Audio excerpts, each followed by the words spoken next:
பெண்கள் முன்னேறினாதான் ஒட்டுமொத்த சமூகம் முன்னேறணும்னு நாம இவ்வளவு செய்யறோம். ஆனா ஒன்றியத்தில் ஆட்சி நடத்துகிற பாஜக அரசு என்ன பண்ணிருக்கு? நாடு முழுக்க இருக்கக்கூடிய பெண்களுடைய வாழ்வாதாரத்துக்கு துணையாக திட்டம் எது? மகாத்மா காந்தி பெயரில் 100 நாள் வேலை திட்டத்தை இன்னைக்கு இழுத்து மூடி இருக்கிறாங்க.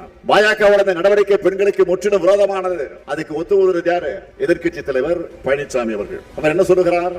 100 நாள் வேலை திட்டத்தை நிறுத்தல, 125 நாளா உயர்த்தி இருக்காங்கன்னு பச்சை பொய்ய பிரச்சாரமா பண்ணிட்டு இருக்காரு. யாரு? திரு எடப்பாடி பழனிசாமி அவர்கள். ஆண்டுக்கு சராசரியாக 47 நாள் தான் வேலை கொடுத்திருக்காங்க. இனி அதுவும் கொடுக்க போறதில்ல. எதையாவது படிச்சாதான் இதெல்லாம் திரு பழனிசாமிகளுக்கு புரியும். கமலாலயத்தில் எழுதி கொடுக்கிற அறிக்கையை அதிமுக லெட்டர் பேட்ல வெளியிட்டு அதோட கதை முடிஞ்சு போயிடுறாரு. ஒருபடி மேல போய் பாஜக சங்கிகளை கூச்சப்படக்கூடிய அளவுக்கு 100 நாள் வேலை திட்டத்தை அது ரத்துக்கு முட்டு கொடுத்து கத்துறாரு. தமிழ்நாட்டு பெண்களின் முன்னேற்றத்தை அடுத்த கட்டத்துக்கு கொண்டு செல்ல திராவிட மாடல் 2.0 ஆட்சி அமைந்தே தீரணும். வெல்ல தமிழ் பெண்களை வெற்றியை தேடித்தாங்க. நான் மீண்டும் உங்களுக்கு உறுதியை